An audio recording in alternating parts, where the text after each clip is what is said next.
I had a life sentence plus 170 years. It didn't really register until they started handcuffing me. Them just saying they wanted to ask me questions, okay, sure, They pretty much beat me till I was unconscious. And then they beat on the beanhole, and the police came, the guards came, and they drugged me out of there, and they put me in another cell. I was there 2 weeks, and I ended up getting me a knife. I'm not supposed to just let someone kill me. When one thinks of the warring Crips and the Blood street gangs, you may think of Los Angeles. But you almost certainly don't think of Tulsa, Oklahoma. But in the early 1990s, North Tulsa, Oklahoma was a maelstrom of gang violence. On September 10, 1994, members of the Crips street gang were holding a house party on East 29th Street North in Tulsa, Oklahoma, when a maroon-colored car drove past and several shots were fired from the back seat. 19-year-old Karen Summers was fatally shot in the back. Two 16-year-olds, Alonzo Johnson and Kenneth Price, were wounded. Urban violence is not what usually comes to mind when we think of Oklahoma. We think of Rodgers and Hammerstein. Oh, what a beautiful morning. Or the Grapes of Wrath. Wherever there's a cop beating up a guy, I'll be there. Or of Oral Roberts. 'Cause I can just feel it. You won't find any black faces on these popular images of the Sooner State, but perception isn't reality. Tulsa, Oklahoma was once known as Negro Wall Street. In the early 20th century, it was the home of the most prosperous African American business community in the nation. In 1921, Tulsa was the scene of a race riot in which the Oklahoma state government, with the assistance of Tulsa's white residents, massacred hundreds of black people and razed the black business district within hours. The riot was one of the most devastating massacres in the history of the United States. The community never fully recovered. Decades later, DeMarco Carpenter was born into this community. In 1994, at age 17, he didn't know that he would be the next victim of racism in Tulsa. Following the drive-by homicide of Karen Summers, police recovered shell casings from a .380 caliber weapon in the street. The next day, police went to the home of Michael Wilson, a member of the rival Blood street gang. A maroon-colored Ford Taurus was parked in the driveway, and records showed Wilson rented it on September 7, 1994. Police caught Wilson trying to hide a .380 caliber semi-automatic pistol under his shirt.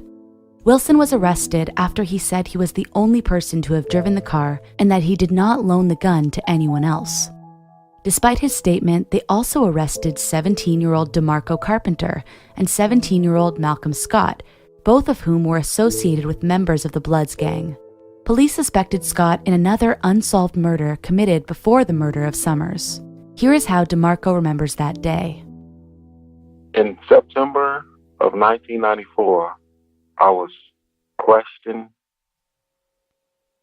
and arrested for the murder of a 19-year-old Karen Summers, she had I think a 3-month-old child at the time. And it was weird how it all played out, because the night of the crime, me and Malcolm, who's my co-defendant on this case that I served 22 years for, but me, Malcolm, Melissa Shields, and Francine Sharp, we went to this quick trip, and that's when we encountered Michael Wilson, Richard Harjo, and Billy Alverson. And at the time, it didn't seem like nothing, but, after I got out the car, talked to him, and he was limping, and, he was like, hey, what's up? I knew Michael from growing up in my neighborhood. I knew Richard Harjo from Rogers, and actually middle school too. But, our encounter was brief, and after that, we headed in our separate directions. But it was 2 days later when I was questioned and arrested. And why I say it was weird, because as I entered the precinct on the east side of town, I saw Michael Wilson. So I said, "Hey man, what you here for?" He said, "Man, I don't know." I said, "Oh man, I don't know what I'm here for either." So I went in a room in the back along with my mom and my auntie, and that's when they began asking me questions and asking me about Karen Summers, and I told them I wasn't familiar with her or the situation, and that's when they told me that, well, the guy in the other room said that, he gave you 3 bullets and so on and so forth, and that guy was Michael Wilson. So my auntie, she worked in the Tulsa County Jail at the time, and she was like, my mom knew I didn't do this. And she knew I was home with her tonight. And also who was there, it was several other witnesses that was at my house that night who never was called. But my auntie was like, yeah, he's willing to take a polygraph, ballistic. I'm not sure what you call it when they do the little ballistics on your hand to see if you have gunshot residue. But my auntie said he's willing to do that too. And I said, yes, I am, because I didn't do this and I have no knowledge of this crime. And, they still arrested me and sent me to the county jail at 17. I was like, wow, whoa. It didn't really register until they start handcuffing me. Them just saying they want to ask me questions, okay, sure, but for them to handcuff me and then, haul me off and go to the county jail, and it was horrifying. When I got to the county jail and I seen the dingy walls and some of the trustees in the little dirty orange jumpsuit that was too small, I was terrified. And at the time I was 6'3", 165 pounds at this time, back in '94.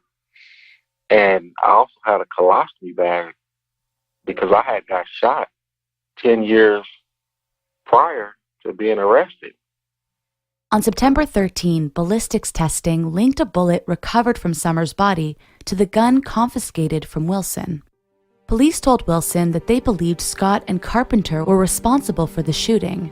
Wilson then said that he gave Scott and Carpenter ammunition and later, at their request, held the gun used in the shooting. Carpenter and Scott were charged with first-degree murder, 2 counts of shooting with intent to kill, and use of a vehicle to facilitate the discharge of a weapon. Wilson was charged with being an accessory to the crime. He pled guilty in March 1995 and was sentenced to 5 years in prison. Carpenter and Scott went to trial in Tulsa County District Court in the fall of 1995. One of the victims, Kenneth Price, and a witness, Rashun Williams, identified Carpenter and Scott as being in the car at the time shots were fired.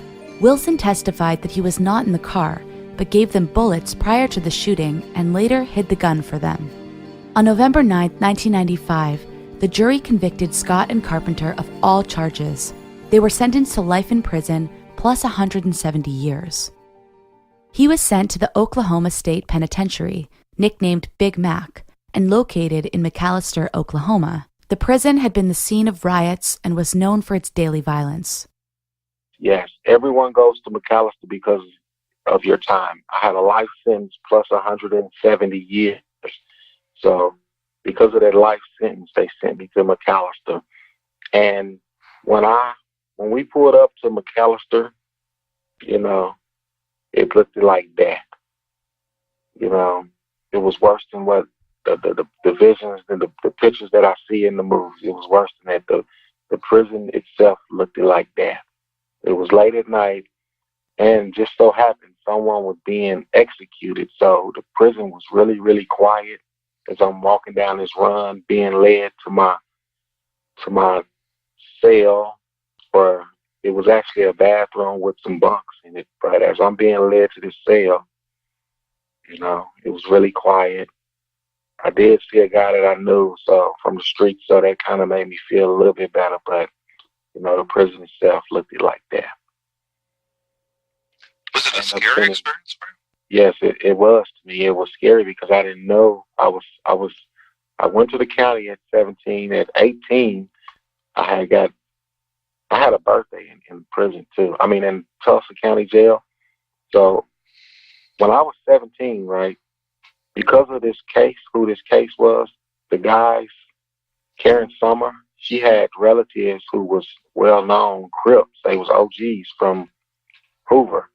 So while as soon as I turned 17, they put me in an adult tank, and the guys in there, they were familiar with my face and who I was and what case I was on. So they pretty much beat me till I was unconscious, and then they beat on the beanhole, and the police came, the guards came, and they drugged me out of there, and they put me in another cell.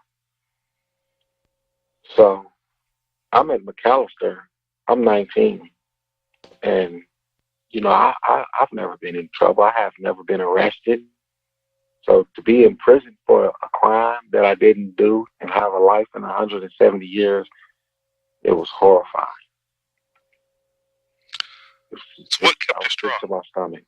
What kept me strong is between my grandma and the faith that she instilled in us, the morals, and the fact that I believe that God did not allow me to get shot all those times, November 21st, 1993, to survive that, to come to prison with a life sentence and die in prison. And that's what kept me strong. So, did you see any violence during your time there at McAllister? Oh, yes, definitely. I saw a guy get stabbed, and McAllister was really racist, too. The prison was ran. It had a lot of racism, but, the whites ran the prison at this time, and some of the guards, they would let, if the white guys was into it with whoever, the guards would open those doors and let those white guys run in there and stab blacks. It was really racist, and it was really, it was really hard. Because you could get into it behind a basketball game or a football game on TV or just something just so small, and a bed or whatever, and the guards would let those guys come in there and stab you. It was really sad. But I saw a lot of guys get stabbed, and it was to the point that I was there 2 weeks, and I ended up getting me a knife, and I kept it on me at all times, even when I went in the shower, because the shower, it was like a 6 or 7 man shower. And that's where a lot of fights happened, a lot of stabbings happened. And, so I was like, no, I'm not supposed to just let someone kill me because of this case. I was thinking that somebody was always plotting on me because of my case after that incident in the county where they beat me unconscious and had blood coming out of my nose and mouth. So I was like, no, I'm not going to be a victim of circumstances or a victim of this. And I didn't even do this. So I kept me a knife. Folks, I want to talk to you today about a product I really like. They're called RX bars. I started trying them out, 8 or 9 months ago, and I really like them. In fact, during this month-long trial that I just got done covering, I packed up my computer bag full of RX bars and would snack on them during mid-afternoon and mid-morning, and they were just great. In fact, they were so great, the TV cameraman that sat next to me kept bumming them off of me. He loved them. He's hooked, and so am I. When I first started eating RX bars, I wasn't sure if I really should or not, because I gave up all sweets 5.5 years ago. And I haven't had any candy, I haven't had any desserts, and I'm thinking, well, are RX bars like cheating? I mean, is that like a sweet? And then I read their ingredients, and they're healthy stuff, like egg whites and dates and nuts. I mean, there's no added sugar. They're just really wonderful. I really enjoy them. They're great for road trips. I'll take them with me, and I'll have them to snack on. Or, like when I had to go down to Texas to do some reporting a couple months ago, and I brought them on the airplane with me. And they're just good to have all the way around. RX bars want to build things the right way. RX Bar believes in the power of transparency and lets the core ingredients do all the talking, with all of them listed on the front of the packaging. You'll likely recognize RX Bar at the shelf. They're the ones with As I said, egg whites for protein, dates to bind, nuts for texture, and other delicious ingredients like unsweetened chocolate, real fruit, and spices like sea salt or cinnamon. Turns out, real food ingredients actually taste really good. And believe me, they do. I just love them. RX bars are gluten-free, soy-free, and dairy-free. Whether you like sweet or savory, chocolate or fruit flavors, there's definitely an RX bar out there for you. There's no artificial colors, artificial flavors, preservatives, or fillers. RX bars are great for a number of occasions. Breakfast on the go, snack at the office to push you through that 3 p.m. slump, or you can just throw in your bag on the plane. Toss in your backpack for a bike ride or a hike, or right before or after a workout. Egg white protein stands out as a source of protein that it's easy for your body to absorb. RX bars come in 14 delicious varieties, including mango pineapple, chocolate hazelnut, peanut butter and berries, chocolate sea salt. Wonderful. Gotta try that one, guys. Coconut chocolate, mixed berry, blueberry, maple sea salt, apple cinnamon, mint chocolate, chocolate chip, peanut butter chocolate, which I really like as well, and coffee chocolate. And now they have seasonal flavors too. And now RX Bar has debuted an RX Nut Butter, which contains a few simple and similar ingredients like egg whites, fruits, and nuts. Each single-serve packet contains delicious creamy nut butter with 9 grams of high-quality protein. It's squeezable and spreadable, pairs great with fruit, rice cakes, pretzels, or straight out of the pouch. Our nut butter flavors are honey cinnamon peanut butter, vanilla almond butter, and, I can't recommend this firm enough. I really enjoy their stuff. I keep it in my office at home, in the studio where I record these, and I just really recommend them to you. For 25% off your first order, visit rxbar.com/suspect and enter the promo code SUSPECT at checkout. Once again, folks, for 25% off your first order, visit rxbar.com/suspect and enter the promo code SUSPECT at checkout. One more time, folks. For 25% off your first order, visit rxbar.com/suspect and enter the promo code SUSPECT at checkout. Try it. You'll really like it. DeMarco Carpenter's conviction was upheld on appeal in 1997. By that time, the original suspect in the case, Michael Wilson, had been sentenced to death for the fatal beating of a store clerk in Tulsa. 2 other men, Billy Alverson and Richard Harjo, were also convicted of that murder. Alverson was sentenced to death while Harjo was sentenced to life in prison without parole. In 2014, Carpenter and Scott filed a petition seeking a new trial, citing recantations by the state's key witnesses. Williams and Price, who had testified that they saw the defendants in the maroon Taurus, had recanted in 2010. They said that police threatened to convict them on other charges and forced them to falsely identify Scott and Carpenter. Wilson had also recanted. While in jail in Tulsa County in 1995, both before and after the trial, Wilson admitted to another inmate that Carpenter and Scott were not involved in the shooting. Eric Cullen, a private investigator for Carpenter and Scott, interviewed Wilson in July 2007. In that interview, Wilson said that he knew who committed the crime and that Scott and Carpenter were not involved. In January 2014, 2 days before he was executed for the beating of the store clerk, Wilson gave a video-recorded interview to the Oklahoma Innocence Project. Wilson said he was in the car with Alverson and Harjo. He said that Alverson drove and Harjo was in the front seat, while he himself fired the shots from the back seat that killed Summers and wounded Johnson and Price.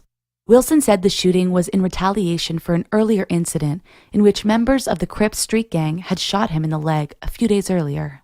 The petition for a new trial also cited a letter written by Alverson in 2010, admitting that he drove the rented car from which the shots were fired.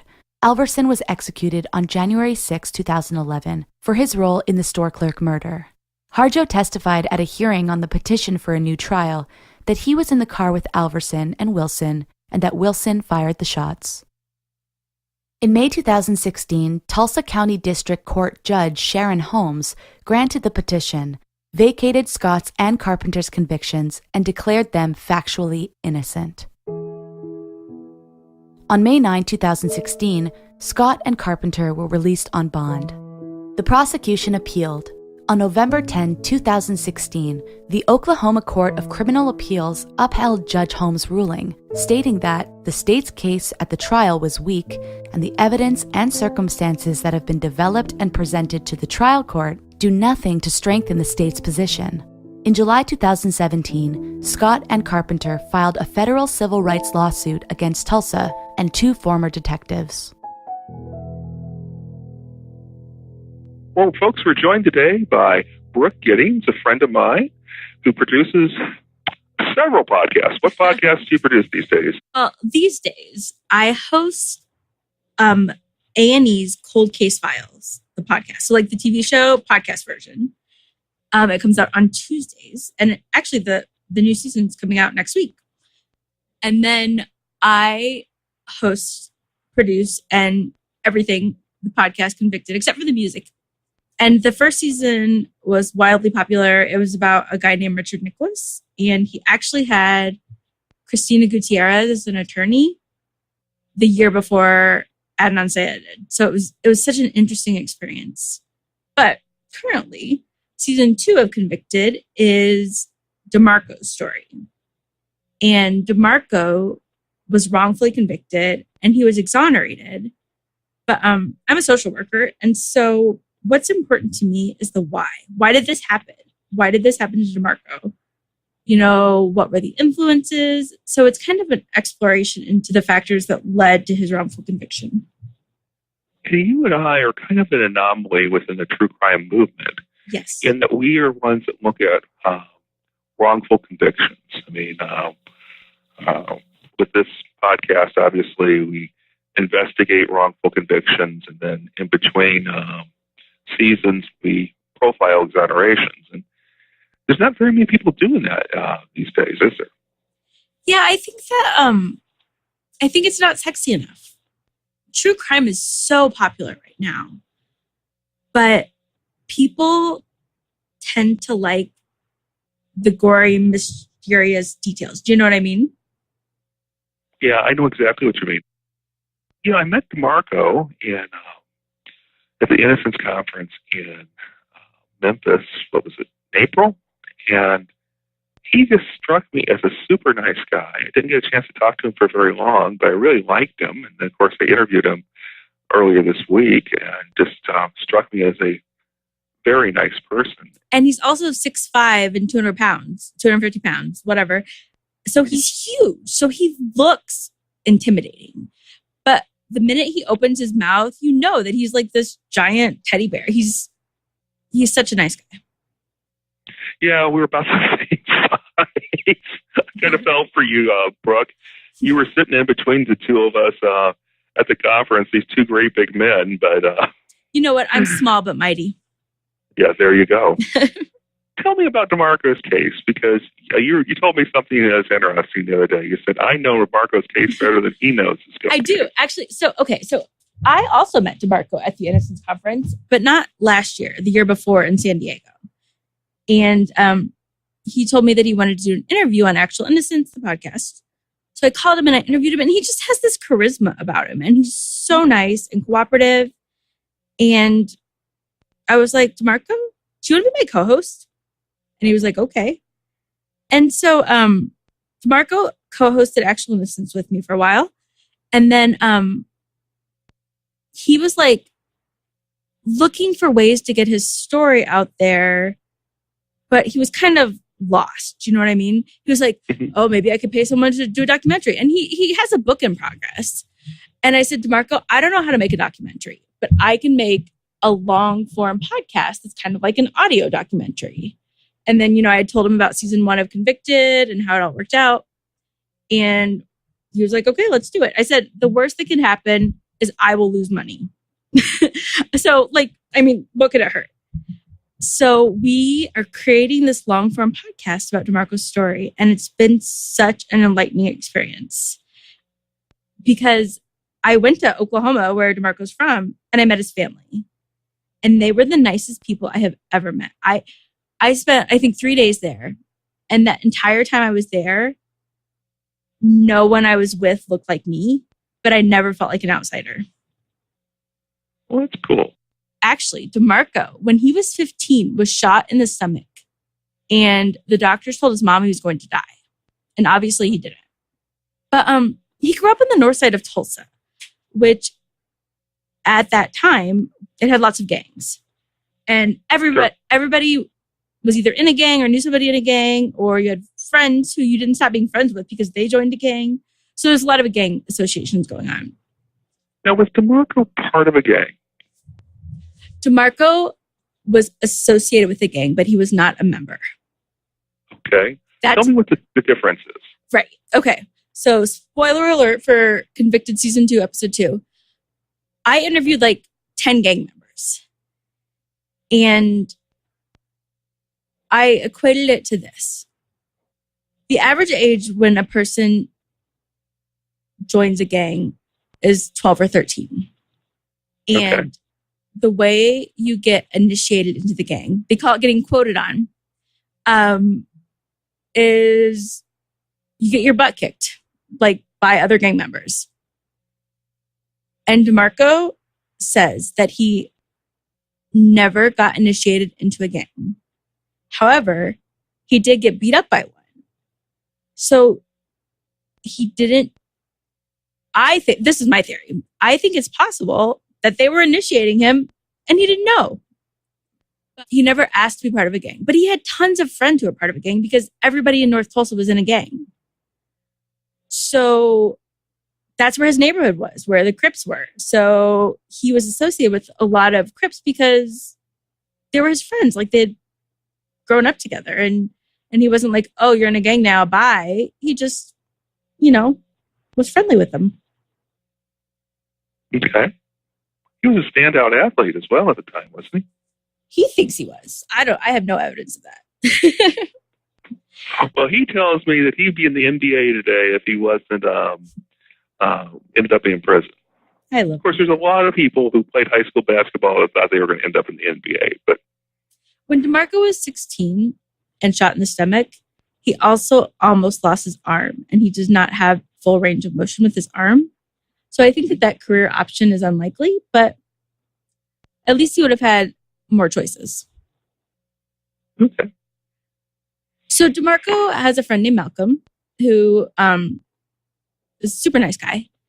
And they were driving around and they got pulled over and Malcolm got taken to the station. He was the one driving. And I learned that DeMarco told me that every time anybody got stopped by the police, everybody in the car got handcuffed. And that was mind-boggling to me. And so DeMarco's mom comes and picks him up and she says, you know what? You're not going anywhere tonight because, hey, you already had one close encounter with the police. I want you to just stay home and be safe. DeMarco's mom is amazing. I love her. She's so nice. So DeMarco said that, he went home. He was hanging out. They had this huge front porch. He was hanging out on the front porch.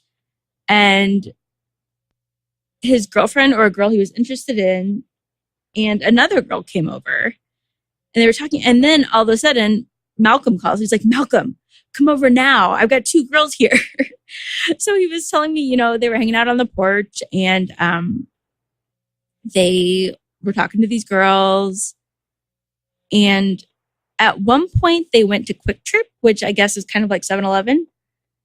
Yeah, Quick Trip's big in Iowa. I'm surprised you don't know that. No, I have never been to a Quick Trip, and I would never will either. But why?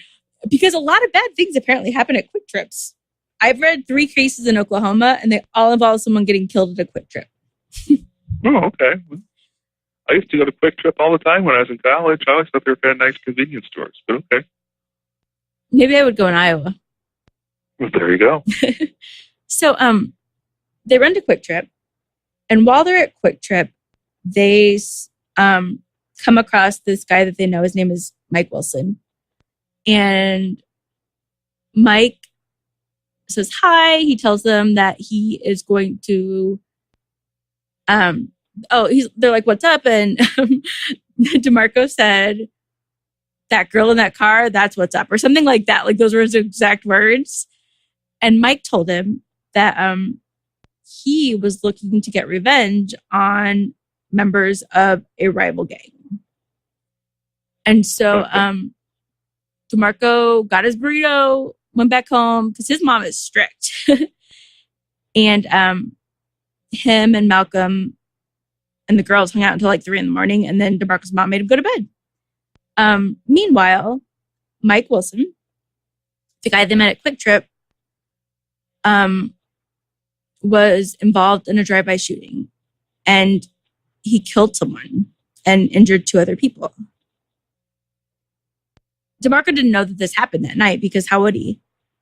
And then at like 5 o'clock in the morning, someone did a drive-by shooting of DeMarco's house. His mom was like, oh my gosh, we were getting shot at. And like, it was so interesting hearing her explain, like telling her kids to get on the floor because someone's shooting up their house. Like it's unimaginable to me. So the next day they find out what happened, that this woman, Karen Summers, had been killed in a drive-by shooting. And the police went to Mike Wilson's house, found the gun on him, like he hid it in his shirt, and they let him go. Why? I'm working on that. I mean, obviously, he had to either have been an informant or he had some kind of information about this police officer that whatever. But they let him go. And so in order for them to let him go, he had to tell them that what they wanted to hear. And so then Malcolm gets arrested and then DeMarco gets arrested. I have read the transcripts to their trial. It is absolute BS. I've read like the police questioning of the different witnesses. And it's so funny because, not funny, like haha, funny, like that's off. They interviewed people twice. And the detective that let Mike Wilson go, when he interviewed them, they said something totally different than when a different detective interviewed them. Like, I saw Malcolm or I saw DeMarco. And in the original interview, they couldn't recall. Or this one guy got shot in his butt and he said he got a perfect view of the driver. But if he got shot in his butt, it's probably not very likely that he was looking in the direction of the car. No. So there was definitely a bunch of coerced testimony. And actually, when they filed their petition for actual innocence, those people testified and said, yeah, I was like, they told me if I didn't tell them this thing, that I was going to get arrested for this crime. So Malcolm and DeMarco get arrested. They have a make-believe trial. And they had this weird dual jury. So there's 2 juries, 1 trial. And they are only supposed to pay attention to the stuff, I guess, relating to the person that they are deciding the verdict on, which is impossible because they're humans and all humans have bias. And so that just feels unfair to me in the first place. And they were out less than an hour. They came back both guilty. The entire case was based on the fact that they said Malcolm and DeMarco were in a gang. Like they had no forensic evidence. They had coerced witnesses. And they kept talking about them being dangerous gang members. It was ridiculous. And so they go to prison. And 6 months later, Mike Wilson kills someone else. And he gets the death penalty. So then, 22 years later, 2 days before he's scheduled to be executed. Mike Wilson confesses.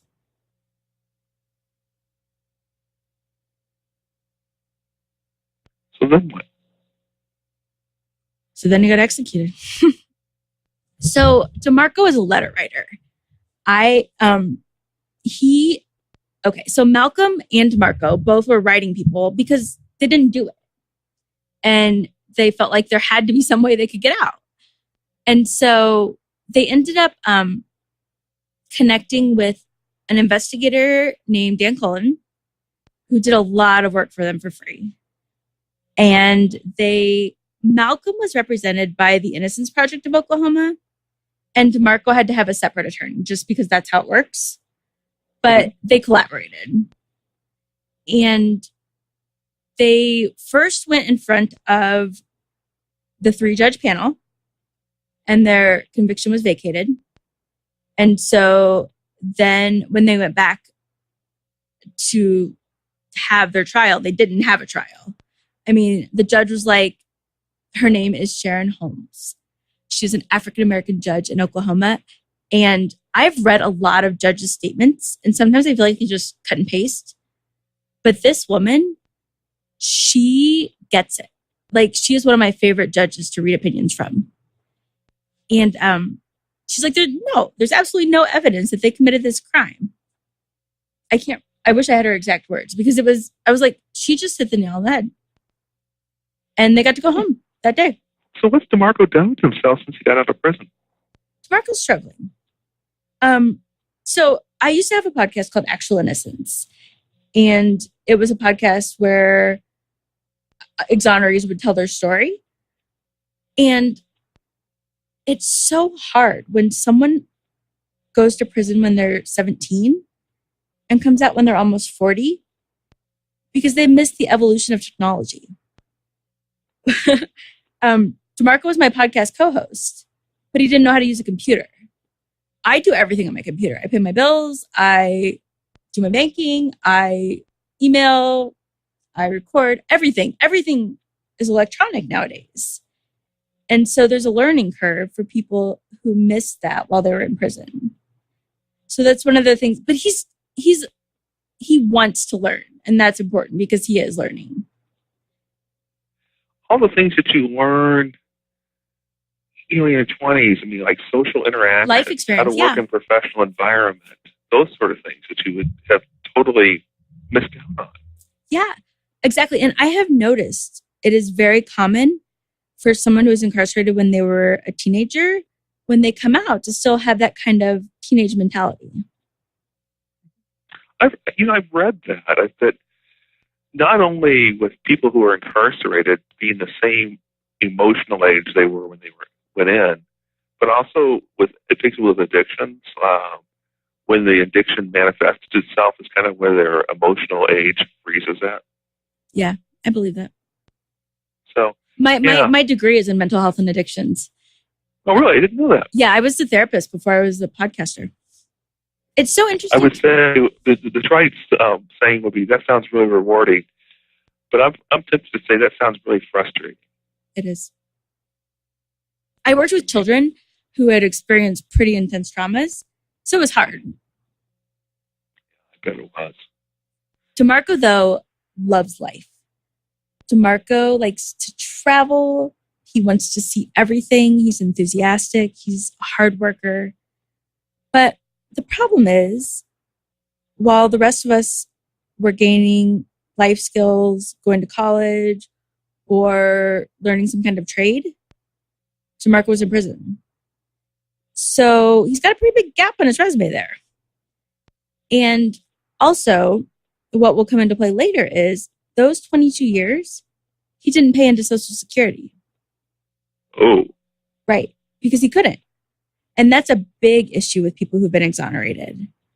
If you spent your entire life in prison, you didn't have the opportunity to pay into Social Security.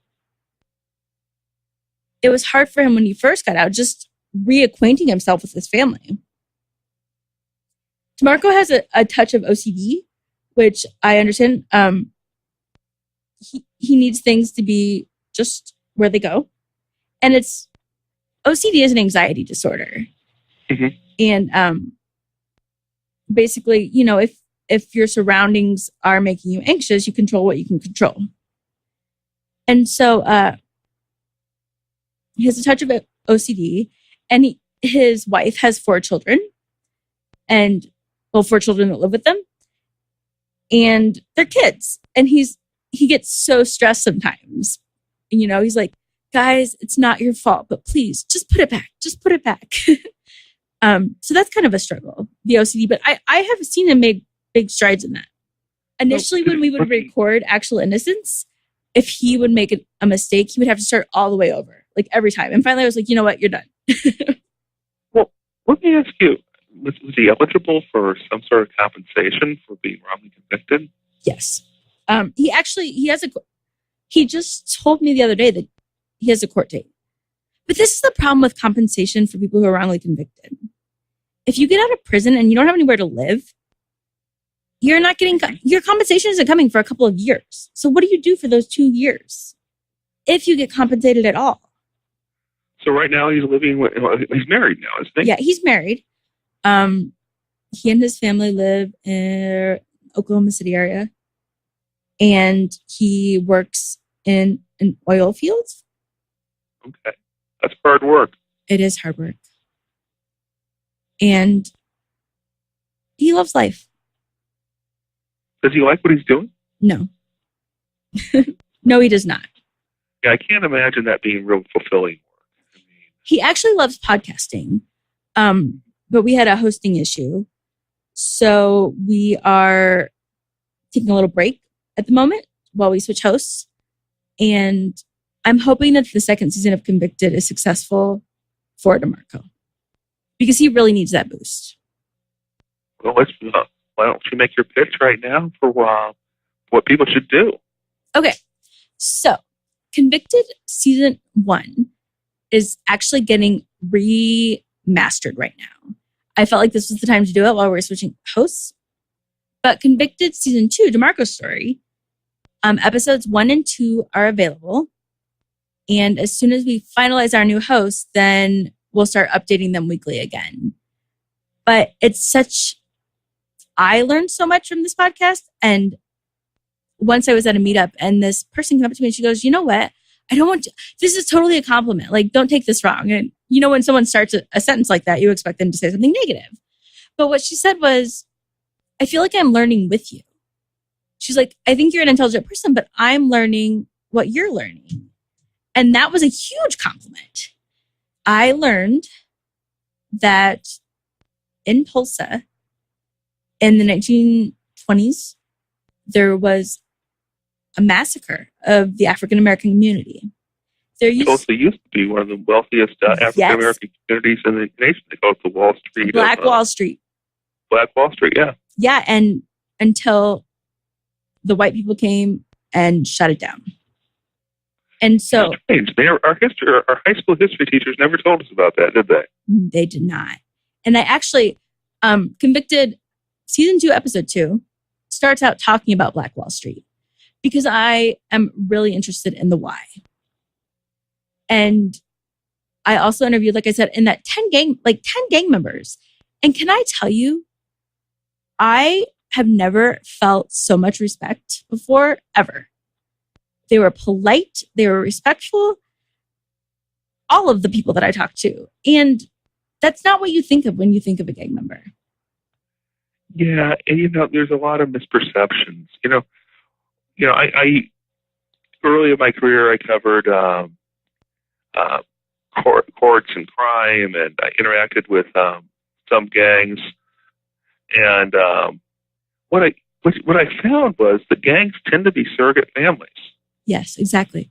That every single one of the people that I asked why they joined a gang was because they had no father in their home. Mom was overextended, and they wanted to feel like they belonged. They wanted to have some kind of power, some kind of control, and a family structure. Yeah, I think DeMarco, what is in store for DeMarco is experiencing life, making the most of the time he has now, because no one knows the value of time more than someone who had 20 years stolen from them. Yeah. Did prison change him, you think? Okay. I'm going to be very honest. I don't think it changed his personality. I don't think it changed that he's a good person, that he's nice, that he's respectful. What I do think, though, is if DeMarco had not been wrongly convicted, he would not be as successful in life as he is now. And why do you say that? The prospects for a gang-associated Black teenager in North Tulsa living in poverty are not so great. And I think that DeMarco is pretty impressionable. And I think he could have been manipulated into doing things that would have maybe got him in trouble for real, for something he actually did do. Not because he did it, but because he was around it. Do you know what I mean?